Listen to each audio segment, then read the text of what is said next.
Hello student, जो बच्चे अभी क्लास सेमेस्टर वन में है, बीकॉम सेमेस्टर वन या बीए या बीएससी सेमेस्टर वन में है, सेमेस्टर वन में सारे बच्चों को एक पेपर पढ़ना कंपलसरी है। वो है बीएससी पेपर।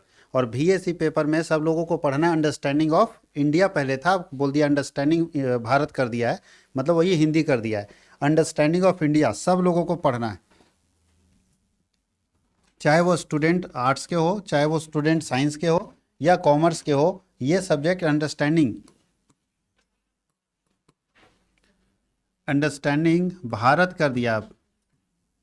पहले अंडरस्टैंडिंग ऑफ इंडिया था, अब अंडरस्टैंडिंग भारत कर दिया। इसको पढ़ना सब बच्चों के लिए जरूरी है, चाहे वो बच्चा आर्ट्स का हो, चाहे वो साइंस का हो, चाहे वो कॉमर्स का हो, किसी भी ऑनर्स पेपर का जो स्टूडेंट हो, ये हर बच्चे को पढ़ना होगा। और आज हम लोग इसका फर्स्ट क्लास नए सिलेबस के हिसाब से, ये न्यू सिलेबस है, याद रखिएगा। बहुत सारे बच्चे ऐसा ना हो कि उनको जानकारी ना हो कि सिलेबस बदल गया है।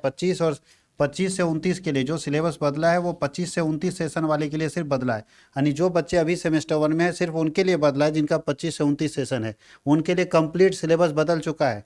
तो नए सिलेबस के हिसाब से ये फर्स्ट क्लास हम लोग लेने जा रहे हैं। इससे पहले यूट्यूब पे बहुत सारे वीडियो अंडरस्टैंडिंग ऑफ इंडिया का भरा पड़ा है, लेकिन वो सब पुराने सिलेबस के हैं। ये नया सिलेबस का फर्स्ट क्लास है, तो ध्यान रखना है।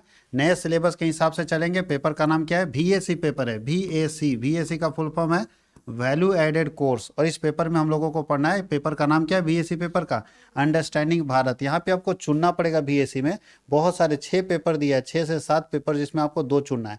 2 में से एक सेमेस्टर वन में पढ़ना है। तो मैं आप सब बच्चों को बोलूँगा सेमेस्टर वन में आप सब बच्चे अंडरस्टैंडिंग भारत चुनेंगे, क्योंकि ये चॉइस देगा, चुनने देगा।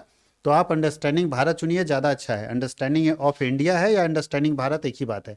नए में इसका नाम बदल के भारत कर दिया, अब पुराने वाले में इसका नाम इंडिया था, और कुछ नहीं। इंडिया और भारत एक ही ना है। तो इसका फर्स्ट क्लास हम लोग जा रहे हैं। फर्स्ट यूनिट वन में हम लोग को जो पढ़ना है वो पढ़ना है background of India's culture. Bharat का जो कल्चर है उसका बैकग्राउंड पढ़ना है कि क्या भारत का कल्चर है, कहाँ से आया। तो इसमें हम लोगों को 2 टॉपिक पढ़ना है। पहला पढ़ना है हड़प्पा सभ्यता के बारे में, हमको सिविलाइजेशन के बारे में पढ़ना है, वैदिक एज के बारे में पढ़ना है। भारत में सबसे पहले, ध्यान रखिएगा, सभ्यता सबसे पहले भारत में विकसित की गई थी। सबसे पहले सभ्यता जो कहाँ विकसित की गई थी? भारत में विकसित की गई थी। और ये सभ्यता का मतलब होता है जीवन जीने का तरीका, स्टैंडर्ड ऑफ लिविंग, कैसे लोग रह रहे हैं, कैसे लोग जी रहे हैं। आज हमारे आसपास में देखिएगा, एक गांव होता है या शहर होता है, कस्बा होता है, एक मोहल्ला होता है, जहाँ पे जीवन जीने का तरीका डेवलप किया जाता है। कैसे लोग बोलता है कि बड़े बड़े सोसाइटी मतलब क्या होता है? समाज। अब देखिएगा जो बड़े बड़े लोग होते हैं, अब मान लीजिए कि अगर हम बात करें नोएडा का, ठीक है, यूपी में शहर है एक नोएडा, या दिल्ली की बात कर लेते हैं, तो दिल्ली में नई दिल्ली साइड में देखिए एक बड़ा सोसाइटी बिल्ड करता है, जहाँ सब पैसे वाले लोग रहते हैं। तो वहाँ रहने का जीवन स्तर, वहाँ देखिएगा आम लोगों को फ्लैट नहीं देगा। अगर कहीं बहुत रईस लोग रह रहे हैं तो उस जगह पे आम आदमी को फ्लैट नहीं मिलेगा। इतना महंगा प्रॉपर्टी रहेगा कि आम आदमी खरीद ही नहीं सकता है। तो ऐसा क्या होता है वहाँ पे जो आम आदमी खरीद नहीं पा रहा और इतना रेट हाई फाई हो गया? तो हाई फाई होने के पीछे क्या है? वहाँ का कल्चर। वहाँ का क्या है? कल्चर। सोसाइटी नहीं बोलता इस सोसाइटी में गरीब आदमी नहीं रह सकता, यहाँ पे जब भी रहेगा तो अमीर आदमी घुस नहीं देगा आपको, क्योंकि उसको लगेगा एक गरीब आदमी आएगा तो मेरा पूरा बाल बच्चा सब उसी के अकॉर्डिंग हो जाएगा। वो अपने बच्चे को ये सोचता है कि हमारा जो सोसाइटी है वो उन लोगों से अलग है, हम अपने बच्चे को उन लोगों के साथ मिलने नहीं देना चाहते। जो अमीर लोग हैं उनका अपना अपना स्कूल है। सचिन तेंदुलकर का बेटा आम स्कूल में नहीं पढ़ रहा है, वो अपने स्कूल में पढ़ रहा है, उसका अपना स्टैंडर्ड है। उसी तरह से जीवन जीने का एक तरीका होता है जिसको सभ्यता बोलते हैं, कल्चर बोलते हैं, सिविलाइजेशन बोलते हैं। तो सबसे पहले जो सबसे बड़ी सभ्यता दुनिया में विकसित की गई थी वो सभ्यता का नाम क्या था? हड़प्पा सिविलाइजेशन। और आपको बताए हड़प्पा सिविलाइजेशन, ये हड़प्पा भारत के अंदर खोजा गया था, लेकिन अभी ये वर्तमान समय में पाकिस्तान में चला गया। जब 1947 में भारत पाकिस्तान का बंटवारा हुआ तो ये पाकिस्तान में चला गया।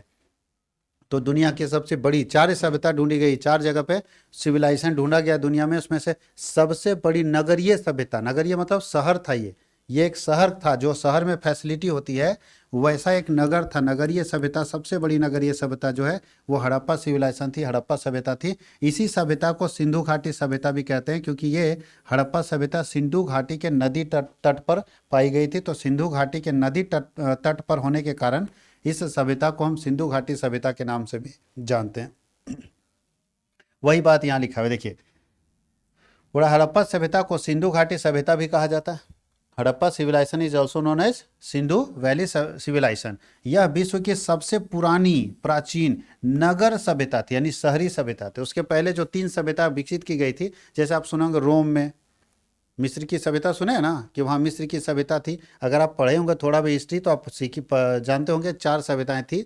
उसमें से सबसे बढ़िया और शहरी नगरीय सभ्यता जो है वो हड़प्पा सिविलाइजेशन थी। कौन सा सिविलाइजेशन था? हड़प्पा सभ्यता सबसे बड़ी और नगरीय सभ्यता थी उस जगह की। सबसे बड़ी और नगरीय सभ्यता का नाम क्या था?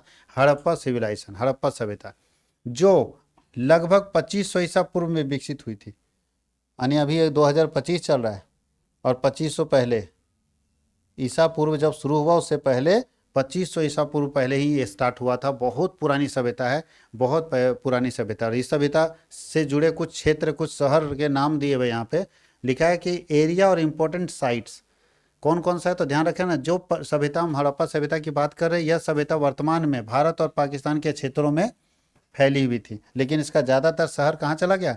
पाकिस्तान में। कहा पाकिस्तान में।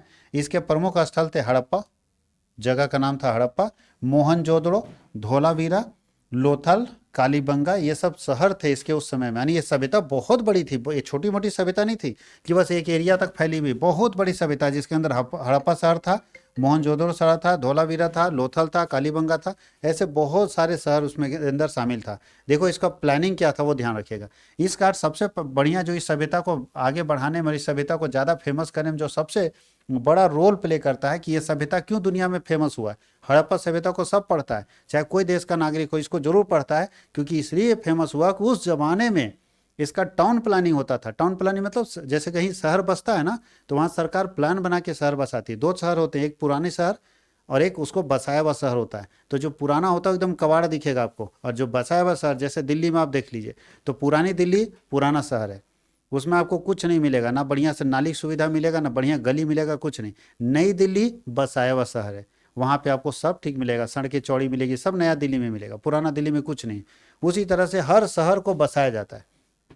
पुराना कलकत्ता आप जाके देख लो और नया कलकत्ता जाके देखो, अंतर एकदम, मतलब लगेगा कि 1970 के भारत से सीधा 2025 के भारत में चल गए, ऐसा चेंज होगा। पुरानी मुंबई चले जाइए और नई मुंबई चली जाइए, नवी मुंबई में जाके देखिए कितना अच्छा दिखेगा, क्योंकि नया शहर बसाया जाता है। कैसे? तो देखिए शहर कैसे बसता है, एक पुराना गांव और एक नया गांव, दोनों में अंतर होता है। अब देखिएगा गांव से लोग हट हट के किनारे आते जा रहे हैं, तो उनके पास जमीनें हैं, सब कुछ है, घर के आगे जगह है, सब कुछ उनके पास सुविधा है। जो पुराना गांव में रहा है, जहाँ पहले से घर था, वहाँ कंजस्टेड जगह है, बढ़िया से अगर एक प्रोग्राम करना है तो गांव में नहीं कर पाओगे। तो इसलिए यहाँ शहर देखिएगा कि ये टाउन प्लानिंग इसका कितना बढ़िया था उस समय में, इतना जबरदस्त टाउन प्लानिंग था। क्या था देखिए, हड़प्पा सभ्यता का नगर नियोजन बहुत उन्नत था, नहीं बहुत हाइब्रिड था उस जमाने में। सोचो कौन इंजीनियर था, बहुत हाइब्रिड था नगर प्लानिंग इसका। शहर ग्रिड पद्धति थी, चौड़ी सड़कें थी, सड़क भी चौड़ा था, पक्की नालियां थी, नली था, हर घर से होकर नली निकलता था बाहर। आज गांव में ऐसी सुविधाएं नहीं जो हड़प्पा सभ्यता में थी। क्या लगता है गांव में? शहरों में तो बढ़िया से पक्की नालियां नहीं है कि हर घर का पानी बाहर निकल जाए सीवरेज के जरिए। और क्या था? और ईंटों के मकान बने हुए थे। सोचिए उस जमाने में लोग ईंटों के मकान में रह रहे थे।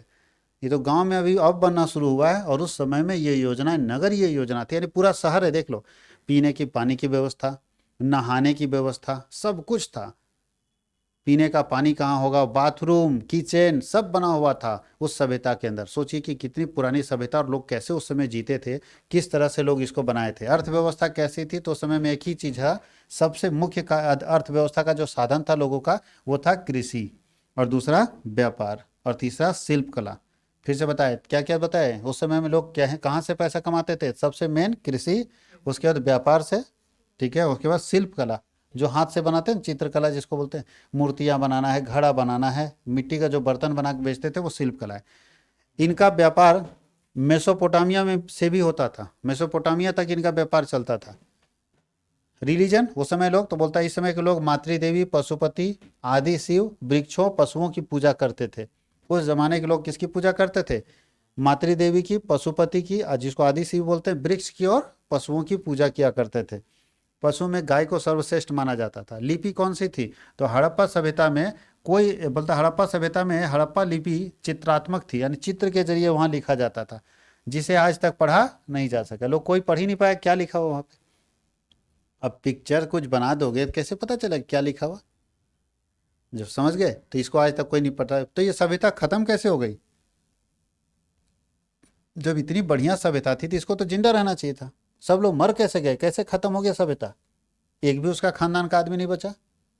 तो चलिए देखिए क्यों। इस सभ्यता का पतन जलवायु परिवर्तन के कारण हुआ है। जैसे आज अभी जो जलवायु परिवर्तन हो रहा है, हम लोग भी एक बार साफ हो जाएंगे। बाढ़ के कारण, भूकंप के कारण और नदियों का मार्ग बदलने के कारण ये सभ्यता धीरे धीरे खत्म हो गई। नदियां अपना मार्ग बदलने लगी, लोगों को पानी नहीं मिलने लगा, परेशानी बढ़ी। बाढ़ आया, बह गया कितना घर, भूकंप हुआ, कितने लोग जमीन के अंदर समा गए। और जलवायु परिवर्तन सबसे बड़ा कारण है, जिसको बोलते हैं क्लाइमेट चेंज। जैसे जैसे क्लाइमेट चेंज होगा, अच्छा अभी बताइए, लोग बोलता है अंटार्कटिका या आर्कटिक में जाके जाओ, देखोगे तो पूरा ठंडा जगह है, वहाँ कोई रहता नहीं इंसान। लेकिन आने वाले समय में हम लोग रह पाएंगे इस जगह पे जहाँ अभी जी रहे हैं? जैसे अभी सऊदी अरबिया में देखो कि 50 डिग्री से टेम्परेचर ऊपर चला गया है। और अगर इसी तरह से जलवायु परिवर्तन होता रहा, क्लाइमेट चेंज होता रहा, और वो टेम्परेचर अगर 60 से ऊपर चला गया, तो आदमी को जीना मुश्किल हो जाएगा। 60 डिग्री टेम्परेचर में आप समझ रहे हो शरीर का क्या हाल होगा वहाँ पे, क्या होगा। और दूसरा है कि एक तो ये ग्लोबल वार्मिंग का जो समस्या है, सो ओजोन लेयर का अलग परेशानी, ओजोन लेयर में छेद हो रहा है। अगर वो छेद होगा, डायरेक्ट हीट हमको पड़ेगा सूर्य की रोशनी, तो त्वचा से स्किन संबंधी बहुत सारी परेशानियां बढ़ जाएगी, स्किन कैंसर होने लगेगा सबको, तो आदमी जी ही नहीं पाएगा, मर जाएगा धीरे धीरे। तो फिर उस समय लोग क्या करेगा, ये छोड़ के, भारत छोड़ के, ये सब जगह छोड़ के ऐसे जगह ढूंढेगा जहाँ जब बहुत ज़्यादा जस्ट ठंड रहता है, कम से कम वहाँ तो टेम्परेचर मेंटेन रहेगा, वैसे जगह को लोग ढूंढेगा। तो ये सब कारण से धीरे धीरे ये जो सभ्यता वो क्या हुआ, खत्म हो गया। कहीं कोई दिक्कत? अब हम बात करते हैं दूसरा, वैदिक काल क्या होगा। वैदिक काल, ये हड़प्पा सभ्यता के बारे में हम लोग बता दिए। हड़प्पा सभ्यता के साथ हम लोग को वैदिक काल इसलिए सीखना है क्योंकि देखो हमारे देश में 4 वेद लिखे गए, ऋग्वेद, सामवेद, अथर्ववेद और आयुर्वेद। 4 वेद लिखे गए, और चारों वेदों के समय जब वेद लिखा गया होगा, उस समय को हम बोलते हैं वैदिक काल। क्या बोलते हैं? वैदिक काल। क्योंकि जिस काल में वेद लिखे गए हों, उसी काल को बोलते हैं वैदिक काल। तो ये जब इसका कोई प्रमाण है नहीं, तो ये माना जाता है कि वैदिक काल हड़प्पा सभ्यता के बाद आया था। ये माना जाता है कि हड़प्पा सभ्यता के बाद वैदिक काल आया। क्यों? क्योंकि वेदों में हड़प्पा सभ्यता के बारे में लिखा हुआ है। तो भैया हड़प्पा सभ्यता पहले होगा तब ना वेद आया, तब तो उसमें लिखा है। तो बताइए, हड़प्पा सभ्यता 2500 ईसा पूर्व आया था, और ये आया है 1500 से 1000 बीसी में। ये माना जाता है कि 1500 से 1000 के बीसी के बीच में कभी भी आया होगा। अब इसी बीच में कभी भी वेद लिखे गए होंगे। सोचो, 500 साल में कभी भी वेद लिखे गए, इसका कोई एग्जैक्ट नहीं है कि यही साल लिखा गया, लेकिन ये माना जाता है कि 1500 से 1000 बीसी के आसपास में वेद लिखे गए थे। समझ गए? और इसी को वैदिक काल बोलते हैं। इससे पूर्व वैदिक काल और उत्तर वैदिक काल में बांटा गया है। 2 तरह का वैदिक काल है, और वैदिक काल पहले और वैदिक काल के बाद। अब यहाँ बोला एरिया और इम्पोर्टेंट साइट क्या है, तो समाज कैसा था। तो वैदिक काल में वेद में 4 समाज के बारे में बात किया गया। बोलता society was divided into 4 varnas. वहाँ समाज में जाति नहीं थी, धर्म नहीं था, वर्ण था। वर्ण, वर्ण क्या है बताइए? वर्णा सिस्टम जानते हो? वर्ण क्या होता है आप लोग जानते हैं कि पुराने समय में जातियां नहीं, वर्ण हुआ करती थी। पहले वर्ण का नाम था ब्राह्मण्स, ब्राह्मण। दूसरे था क्षत्रिय, तीसरा था वैश्य, और चौथा था शूद्र। यानी हम लोग क्या करते थे, जो लोग थे उस समय में, उनको हम वर्ण के हिसाब से बांटते थे। वर्णा सिस्टम चलता था। वर्ण के हिसाब से बांटने से क्या होता था, अच्छा इसमें क्या था कि जो बहुत ज्ञानी व्यक्ति होता था उसको ब्राह्मण वर्ण का बोला जाता था। क्या बोला जाता? ब्राह्मण। जो लड़ाई में तेज होगा उसका काम क्या है? क्षत्रिय का काम है। जो धंधा में ठीक रहेगा, रुपया पैसा खूब बिजनेस उन्हें संभालेगा, वो कौन होगा? वैश्य होगा। और जो कुछ नहीं इन लोगों की सेवा करेगा उसको शूद्र बोलते थे। क्या बोलते थे? शूद्र। और हमारे यहाँ जो जाति का कल्चर आया ना, कास्ट का कल्चर आया, वो इसके कारण ही आया। बहुत लोग बोल देता है इसके कारण आया। शूद्र को गलत समझ जाता था, जो शूद्र है वही आज पासवान और बाकी है जो नीची जाति का आदमी। ऐसा नहीं है, ये गलत फहमी आपके दिमाग में कोई डाल दिया है। ऐसा नहीं है कि जो अभी आपको नीचे तबके का ST SC का व्यक्ति मिल रहा है वो शूद्र वाला, ऐसा नहीं है। एक माँ के 4 बेटे, एक ही माँ है, मान लो M नाम की माँ है, इसके 4 बेटे। एक बेटा पढ़ने में बहुत मास्टर, एकदम विद्वान ज्ञाता, उसको ब्राह्मण बोला जाता था। उसको क्या बोला जाता था? ब्राह्मण। याद रखना, जन्म के आधार पर तय नहीं होता था कि तुम ब्राह्मण में जन्मा तो ब्राह्मण होगा, ऐसा नहीं। कर्म के आधार पर। किसके आधार पर? वर्णा सिस्टम किसके आधार पर तय होता था? कर्म। तुम्हारा कर्म कैसा है, कर्म कैसा है। तो अगर तुम्हारा कर्म जो है बहुत ज्ञान वाला व्यक्ति, तो तुमको ब्राह्मण बोला जाता था, ज्ञानी व्यक्ति बोला जाता था। बात समझ गए? नहीं तो बहुत सारा साधु महात्मा देखना, अगर ऐसा था कि ब्राह्मण का बेटा ब्राह्मण बनेगा, तो बहुत सारे साधु महात्मा उस समय के वो ब्राह्मण थे ही नहीं, तो बने कैसे हो? इतने बड़े राजा के पंडित कैसे बन गए, पुरोहित कैसे बन गए? फिर से बता रहे हैं कि किसके आधार पर ब्राह्मण होता था, ज्ञान के आधार पर। दूसरा, जो लड़ने में तेज तरार है उसको क्षत्रिय बोलते थे, जो धंधा पानी तेज कर रहा है उसको वैश्य बोलते थे, और जो कुछ नहीं कर रहा बेगारी है वो शूद्र होता था, सबका सेवा करो। समझ गए? इस तरह से बांटा जाता था वर्णा सिस्टम को। तो कितने समाज कितने वर्ण में बटे हुए थे? 4 वर्ण में। कौन कौन सा? ब्राह्मण, क्षत्रिय, वैश्य और शूद्र। पॉलिटिकल सिस्टम उस समय कैसा था? उस समय की राजनीति कैसे होती थी? तो उस समय का राजा किंग होता था, मालूम है ना? उस समय का राजा कौन होता था? किंग। उसी से वही चलाता था। जैसे आज प्रधानमंत्री हैं देश के से राजा, वैसे उस समय एक राजा होता था, और उसके असेंबली होते थे जिसमें सभा, सभापति, ये सब रहता था ना, सभापति समिति होती थी, और उस तरह से राजा उसको चलाते थे। यानी राजा उन संस्थाओं को सभा, सभापति के जरिए चलाते थे। राजा उन संस्थाओं को सभा और सभापति के जरिए चलाते थे। अर्थव्यवस्था कैसी थी, इकॉनमी कैसी थी? तो बोलता है कि अर्ली वैदिक इकॉनमी जो है वो क्या था? पास्टोरल था, मतलब पशुपालन खास करके इसमें ज़्यादा होता था। जो पूर्व वैदिक काल था उसमें अर्थव्यवस्था में पशुपालन पर आधारित अर्थव्यवस्था थी। पशुपालन पर आधारित अर्थव्यवस्था का मतलब पूरी अर्थव्यवस्था डिपेंड किस पर थी? पशुपालन पर। बस पशुपालन करके उसको बेचा जाता था, वहीं से आय कमाया जाता था और उसी से चला। जबकि उत्तर वैदिक काल में जो लोग किस पर निर्भर थे? पूर्व वैदिक काल में लोग पशुपालन पर निर्भर थे, और उत्तर वैदिक काल में किस पर निर्भर थे? कृषि पर निर्भर थे। उस समय के बाद धर्म क्या था उस तो बता दिए। उस समय लोग इंद्र भगवान, अग्नि, वरुण, सूर्य जैसे प्राकृतिक देवताओं की पूजा करते थे। लोग यही मानते थे कि इंद्र हो गए, अग्नि हो गए, वरुण हो गए, सूर्य हो गए, ये प्राकृतिक नेचुरल जो है भगवान है, और इनकी पूजा होती थी। साहित्य, तो उस समय 4 वेद लिखे गए थे जो आपके सामने दिख रहा है। कौन कौन सा? ऋग्वेद, श्यामवेद, यजुर्वेद और अथर्ववेद। 4 बस। और कोई साहित्य क्या मिलेगा वहाँ? न कालिदास की रचना मिलेगी, न तुलसीदास की रचना मिलेगी। उस समय में यही 4 साहित्य थे, 4 वेद थे। कहीं कोई दिक्कत? और यही वैदिक काल है। देखो यहाँ सीधा लिखा है, यानी इसको डिफरेंस बोल रहा है कि हड़प्पा सिविलाइजेशन में क्या था? अर्बन सिविलाइजेशन था, और वैदिक एज में किसके बारे में? रूरल एरिया के बारे में बताया गया है। ये वेल प्लान्ड सिटीज़ के बारे तहत होता था। हड़प्पा सिविलाइजेशन एकदम प्लान सिटी होता था, और ये विलेज बेस्ड था। हड़प्पा सिविलाइजेशन में स्क्रिप्ट जो है वो ऐसा था जो कि अनसुलझा था, यानी क्या बोल सकते हैं, अनसॉल्व था, उसको पता ही नहीं चल पा रहा था क्या है। जबकि वेद में साफ साफ है कि ये स्क्रिप्ट संस्कृत था। वेद किस में लिखे गए थे? यहाँ जो लिखा गया शब्द था वो समझ में आ रहा है लोगों को, और ये समझ में नहीं आ रहा है। ट्रेड बेस्ड इकोनॉमी थी यहाँ, पूरा का पूरा अर्थव्यवस्था ट्रेड पर था, और यहाँ पे 2 चीज़ पर था, वो देहाती कृषि पर था और देहाती गायों के संरक्षण पर था। नो क्लियर वर्ण सिस्टम। जब हड़प्पा सिविलाइजेशन की बात करेंगे यहाँ पे किसी प्रकार के वर्ण सिस्टम के बारे में कोई बात नहीं किया गया। लेकिन जब हम वैदिक एज में चले जाते हैं तो वर्ण सिस्टम आया, यानी माना जाएगा कि हड़प्पा सभ्यता के समय वर्ण आए थे। ये 4 जो वर्ण थे, ब्राह्मण, क्षत्रिय, वैश्य, शूद्र, हड़प्पा सिविलाइजेशन के समय आए या वैदिक एज के समय आए। तो हड़प्पा सिविलाइजेशन में ऐसा कोई जानकारी नहीं मिलता है। तो हम लोग ये मानते हैं कि हड़प्पा सिविलाइजेशन के बाद वर्णा सिस्टम आया है। जो वर्ण हुआ है कि वो ये ब्राह्मण है, ये वैश्य है, ये क्षत्रिय, ये शूद्र है, ये कब आया है? वर्ण, ये हड़प्पा सिविलाइजेशन के बाद, हड़प्पा सभ्यता के बाद ये डेवलप हुआ है। कहीं कोई दिक्कत है? अब देखिए इंपॉर्टेंट क्वेश्चन छोटा छोटा है। What is Harappa civilization? Harappa सभ्यता क्या है? अब देखिए हड़प्पा सिविलाइजेशन क्या है। हड़प्पा सभ्यता एक प्राचीन नगरीय सभ्यता थी जो लगभग 2500 ईसा पूर्व सिंधु नदी के किनारे विकसित हुई थी। पढ़ा जा सकता है। दूसरा क्वेश्चन है कि name any 2 important Harappa cities या साइट्स। कौन कौन से ऐसे साइट्स थे या कौन कौन से ऐसे शहर थे हड़प्पा का? तो हड़प्पा का 2 शहर बहुत फेमस था, हड़प्पा और मोहनजोदड़ो। बाकी आप लोग पढ़े भी ऊपर। What type of houses were found in Harappa city? Harappa शहरों में किस प्रकार के घर पाए जाते थे? तो पक्के ईंटों के बने मकान पाए जाते थे। What was the main occupation of Harappa? Harappa वासियों का मुख्य व्यवसाय क्या था? बताइए, हड़प्पा वासियों का मुख्य व्यवसाय क्या था? कृषि और व्यापार। Name the Harappa script. Harappa script का नाम किसी को पता नहीं है। वैसा चित्र था, चित्र में लिपि था जो कि आज तक अपठित है, कोई आज तक पढ़ ही नहीं पाया कि क्या लिखा हुआ है सो। लेकिन वैदिक एज में क्या था? संस्कृत। वैदिक एज में क्या था?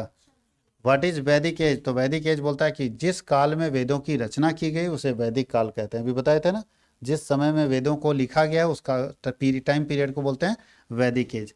Name the 4 Veda. 4 वेद का नाम क्या क्या है? ऋग्वेद, सामवेद, यजुर्वेद और Atharvaveda. Who was the head of the state? In Vedic age. वैदिक एज में हेड ऑफ द स्टेट कौन होता था? किंग होता था, राजा चलाता था। अच्छा, ये राजा हड़प्पा सिविलाइजेशन में भी चलाता था। हड़प्पा सिविलाइजेशन में कौन होता था स्टेट का पूरा हेड? तो वहाँ भी राजा ही होता था, उस गांव का राजा, लेकिन उसके बारे में कहीं स्पेशल जिक्र नहीं किया गया। तो हम लोग मान लेते हैं कि जो भी उस समय होगा, पता नहीं उस क्या सिस्टम होगा, लेकिन वैदिक एज में कन्फर्म है कि राजा चलाता था, राजतंत्र था, राजा इसको संचालित करता था। नेम टू वैदिक असेंबलीज, बोलता है दो वैदिक सभाओं के नाम बताइए। तो वैदिक सभा में क्या होता था? सभा होता था और समिति होती थी। एक होता था सभा और एक होता था समिति। नेम एनी टू वैदिक गॉड्स, दो भगवानों के नाम बताइए जो वेदों में लिखे गए। तो अग्नि के बारे में और इंद्र के बारे में लिखे गए। कहीं कोई दिक्कत है? लॉन्ग आंसर टाइप क्वेश्चन भी यहाँ पे लिखा हुआ है, सब हम क्वेश्चन आंसर कर दिए। पुराने वाले सिलेबस में नहीं किया हुआ था, नए वाले में हम सब क्वेश्चन आंसर कर दिए। हड़प्पा सभ्यता की मुख्य विशेषताओं का वर्णन कीजिए। तो हड़प्पा सभ्यता की मुख्य विशेषता क्या क्या था? तो पूरा डिटेल यहाँ किया हुआ है। अगर आप चाहें तो इसको पॉइंट आउट भी कर सकते हैं। ठीक है, यहाँ कहानी बना के लिखा है। इसके नगर में सुव्यवस्थित, पहला देखो कि पहला विशेषता नगरीय सभ्यता थी। दूसरा था कि सुव्यवस्थित था, ठीक है, जिसमें सड़कें सीधी थी। इसमें उन्नत नाली व्यवस्था थी, पक्के ईंट के मकान थे। उसके बाद अर्थव्यवस्था कृषि पर और व्यापार पर आधारित थी और शिल्पकला पर आधारित थी। लोग मातृदेव और पशुपति की पूजा करते थे। हड़प्पा लिपि अभी तक की कोई पढ़ नहीं पाया क्योंकि चित्र के रूप में था। नेक्स्ट क्वेश्चन, वैदिक काल के सामाजिक और धार्मिक जीवन के बारे में बताइए। तो वैदिक काल में कौन सा सामाजिक और धार्मिक जीवन था? तो वैदिक काल में कौन सा समाज था जी बताइए? अच्छा, दुनिया में सबसे पहले मातृसत्तात्मक प्रणाली थी। मातृसत्तात्मक समाज समझते हो? समाज मातृसत्तात्मक था, फिर बदल गया पितृसत्तात्मक। मातृसत्तात्मक का मतलब है माता के सत्ता, मतलब मातृ का सत्ता चलता था, माता का सत्ता चलता। राम भगवान ये सब तो बहुत पहले से आए हैं। उस क्या बोलते थे बताइए? जब भी वो बोलते थे कौशल्या नंदन बोलते थे, माता का नाम लेते थे, पिता का बाद में। तो मातृसत्तात्मक समाज था जब माता का नाम पहले आता था, फिर बदला और पितृसत्तात्मक समाज आया कि पिता का सत्ता बढ़ते चला जाए। नहीं, आज जो है हम लोग जो अपने खानदान में बढ़े रहे हो, पिता के हिसाब से बढ़े रहे, माता का गौन हो गए रहो। लेकिन एक समय था जब माता का रोल सबसे पहले, कुंती पुत्र नहीं बोला। अब कौन है उनके पापा का नाम आप भी नहीं जानते हो, लेकिन सब जानता है कि अर्जुन किसके पुत्र थे? तो कुंती के पुत्र थे। पापा का नाम नहीं पता, तो इसका मतलब कौन सत्ता था? राज बताओ तो, आपका नाम आपकी मम्मी के नाम से या पापा के नाम से जाना जाता है? सिंपल, पापा के नाम से कि फलना का बेटा है, फलना की बेटी है। इसका मतलब है कि अभी कौन सा समाज चल रहा है? पितृसत्तात्मक, जहाँ पिता की सत्ता चलती है। और एक जमाना था जब मातृसत्तात्मक चलता था। तो वैदिक काल में भी पितृसत्तात्मक ही था। वैदिक काल में भी क्या था? पितृसत्तात्मक, पिता की सत्ता चलती थी। कहीं कोई दिक्कत किसी को? अब दोनों का अंतर लिखा हुआ है तो देखो, एक बार में समझ में आ जाएगा। हड़प्पा सिविलाइजेशन और वैदिक एज। हड़प्पा सिविलाइजेशन में क्या था? शहरी सभ्यता थी। वैदिक एज में रूरल सिविलाइजेशन था। हड़प्पा में ईंटों के मकान थे और यहाँ पे मिट्टी और लकड़ी के घर थे, आज तक जो चल रहा है वैदिक काल में। एडवांस ड्रेनेज सिस्टम था, उन्नत जल निकासी, मतलब नाली की बढ़िया व्यवस्था, इसमें कोई ड्रेनेज नहीं है। हम लोगों का गांव इसी में वैदिक काल में चल रहा है ना, लेकिन ये सभ्यता हमारे यहाँ उस समय थी लेकिन फैल नहीं पाई, खत्म हो गई। ट्रेड बेस्ड इकोनॉमी था। यहाँ पे बोलता है कि सारा का सारा व्यापार आधारित अर्थव्यवस्था पशुपालन और कृषि पर था और किसी तरह का कोई स्पष्ट व्यवस्था नहीं थी इसमें वर्ना सिस्टम के बारे में, और इसमें वर्ना सिस्टम का स्पष्ट व्यवस्था था। अभी हम लोग पढ़ चुके हैं। अब मल्टीपल चॉइस क्वेश्चन भी जो आप पढ़िएगा आपको करना है, ठीक है। ये फर्स्ट टॉपिक हम लोगों ने कंप्लीट कर दिया। क्या हम लोग आज पढ़े? यूनिट 1 का पहला टॉपिक, जिसके अंदर आपको दो चीज़ पढ़ना था, हड़प्पा सिविलाइजेशन और वैदिक एज। हड़प्पा सभ्यता और वेदों के का समय, वेदों का युग, कौन कौन सा युग रहा, कब कब वेद लिखे गए हैं, किस समय जमाने में वेद लिखे गए हैं, ये सबसे पहली बार हम लोग इसको कंप्लीट किए। अब अगले क्लास में, चूंकि यूनिट 1 में दो टॉपिक है, अगले क्लास में एक टॉपिक और है जो हम लोग पढ़ेंगे और इसको कंप्लीट कर देंगे।